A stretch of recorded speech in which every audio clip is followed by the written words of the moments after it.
The footage begins with a shaky infrared recording from a Japanese Coast Guard boat. In the center of the frame, a massive 4,000-ton Chinese vessel looms out of the darkness.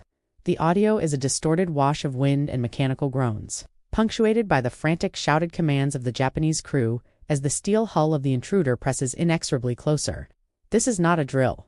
This is the Senkaku Islands. For 2 hours, and the rules of engagement are about to be rewritten in fire and salt water. As the two ships collide with a sickening screech of tearing metal, the camera is knocked violently sideways, capturing a brief blurred glimpse of the churning black ocean before the feed cuts abruptly to static. This signal loss is not a glitch. It is the first casualty of a coordinated multi-domain assault that military planners have feared for a decade. At 0442, simultaneously with the collision, the Japan Maritime Self-Defense Force Command Center in Yokohama lights up with a frantic array of red warning indicators.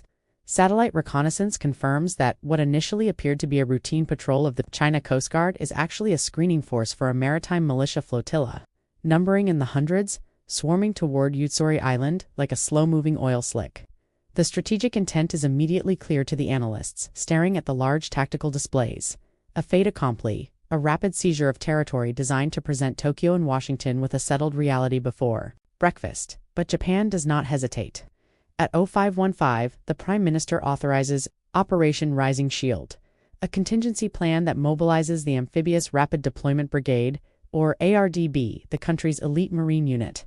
The atmosphere at Camp Inura is electric with controlled chaos as soldiers scramble into their gear, the air thick with the smell of diesel and the deafening roar of V-22 Osprey engines turning over.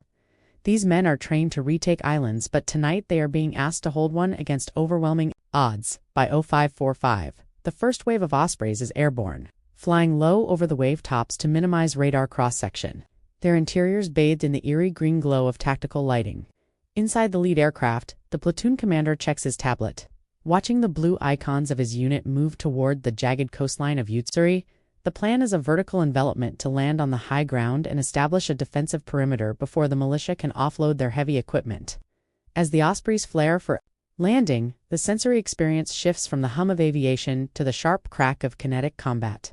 The militia forces already entrenched on the beach open fire with heavy machine guns. Tracers zip past the open ramps of the tiltrotors, sparking off the rocks. The ARDB soldiers debark into a nightmare of noise and confusion, immediately deploying Switchblade 600 loitering munitions from their backpacks.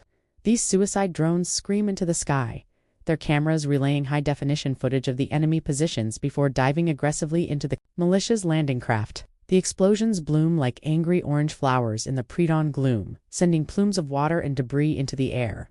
At 0615, the conflict escalates from a localized skirmish to a theater-wide naval engagement.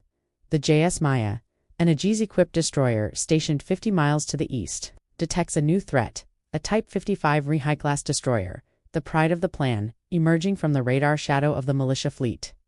The Type 055 does not broadcast warnings. Instead, it unleashes a barrage of YJ-18 anti-ship missiles, skimming the sea surface at subsonic speeds before accelerating to Mach 3 in their terminal phase. The horizon lights up as the JS Maya's vertical launch cells erupt, firing SM-6 interceptors in a desperate bid to create a defensive umbrella. The sky becomes a chaotic tapestry of smoke trails and mid-air detonations, the sound of the interceptions rolling across the water like distant thunder. But this kinetic duel is merely the opening act for a far more devastating weapon. At 0635, the world changes. High above the East China Sea, in the silent vacuum of space, a Chinese orbital asset maneuvering over the theater detonates a low-yield nuclear device. It is not an attack on a city, but a high-altitude electromagnetic pulse, or EMP. The detonation is invisible to the naked eye, a silent flash of gamma rays that instantly interacts with the Earth's magnetic field to create a massive surge of electrical current. The effect on the surface is catastrophic and immediate. On the bridge of the JS Maya, the sophisticated Aegis combat system, capable of tracking hundreds of targets simultaneously, simply dies. Screens go black. The hum of the ventilation fans cuts out. The digital communications that link the ship to the rest of the fleet dissolve into static. In the cockpits of the F-35S orbiting above, the advanced avionics flicker and fail, the heads-up displays vanishing, leaving the pilots disoriented and blind in the gray dawn. The meticulously networked battlefield, the pride of modern Western warfare, has been reduced to 19th-century conditions in a nanosecond. the terrifying reality of technological deprivation sets in. The soldiers of the ARDB on Utsuri Island are plunged into isolation. Their radios are dead, their night vision goggles are useless bricks of plastic, and their GPS coordinates are gone. They are lonely men on a dark rock, fighting a desperate battle with iron sights and instinct. The silence that follows the EMP is heavier and more frightening than the roar of the missiles. It is the sound of a modern military being blinded, choked, and stripped of its eyes and ears. At 0705, the narrative shifts to the only domain where the blackout offers a tactical advantage: the deep ocean. The JS Soryu, a diesel-electric attack submarine running on its air-independent propulsion system, glides silently beneath the thermal layer. Shielded by the ocean depths and its hardened hull, the Soryu systems are largely intact, but the crew is operating in a state of extreme claustrophobia. The sonar operator, sweat beading on his forehead in the red battle lighting, listens intently to the passive hydrophones. The ocean above is a graveyard of electronic noise, but through the chaos, he hears the distinct rhythmic cavitation of the Type 055's propellers. The Chinese destroyer, its own systems hardened or rebooting, is now hunting blindly, dropping active sonar buoys that ping through the water with a sound like a hammer striking an anvil. The tension inside the submarine is suffocating. The captain knows that launching a torpedo will reveal their position instantly, inviting a retaliatory depth charge barrage that would crush their hull like a soda can. Yet, he also knows that the surface fleet is blind and vulnerable.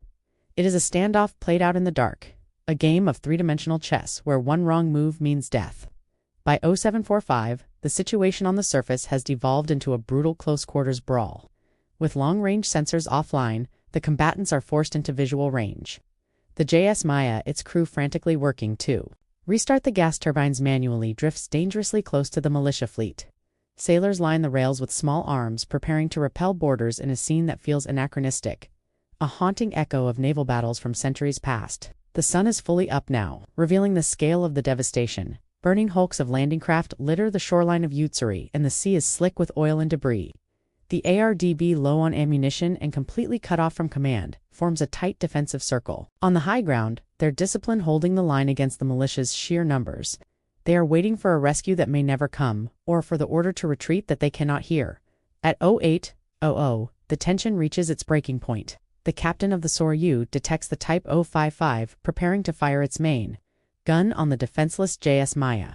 The decision is made in a split second, a choice that could escalate the conflict from a localized clash to a full-scale war. Tube 1, flood, the captain whispers, the command echoing in the silent control room. The sound of water rushing into the torpedo tube vibrates through the deck plates, a physical sensation of inevitable violence. The weapon officer's hand hovers over the firing key, his finger trembling slightly. If he fires, he sinks a major enemy combatant. If he fires, he likely starts World War III. But if he does nothing, his countrymen on the surface will be slaughtered. The logic of deterrence has failed. Now only the logic of survival remains. At 0815, the submarine shudders as the heavy torpedo is ejected, the wire-guided weapon racing toward the surface at 50 knots. The sonar operator screams weapon away, shattering the tension. On the surface, the crew of the JS Maya sees the white wake of the torpedo streaking toward the enemy destroyer, a line of death drawn in the water. The Type 055 attempts an emergency turn, its massive hull heeling over, but it is too late. The impact is not shown, but felt a low-frequency thud that resonates through the water and the air, followed by a geyser of water and steam rising hundreds of feet into the air. The immediate aftermath is a stunned silence, as both sides process the crossing of a threshold from which there is no return. The East China Sea holds its breath. The final image of the script is hauntingly ambiguous. We see a grainy, handheld shot from the helmet camera of a surviving ARDB soldier on the island. The lens is cracked, the image flickering. In the distance, smoke rises from the sea where the Type 055 was struck. In the foreground, a tattered Japanese flag is wedged into a pile of gray rocks, fluttering weakly in the salt breeze. The soldier's breathing is ragged, loud in the microphone. He pans the camera up to the sky, where a single dark shape, possibly a B-21 Raider, or perhaps another Chinese drone, orbits, silently watching the carnage. The battery indicator in the corner of the recording blinks red, 2%, 1%. The screen fades to black, leaving the fate of the ARDB and the world hanging in the balance.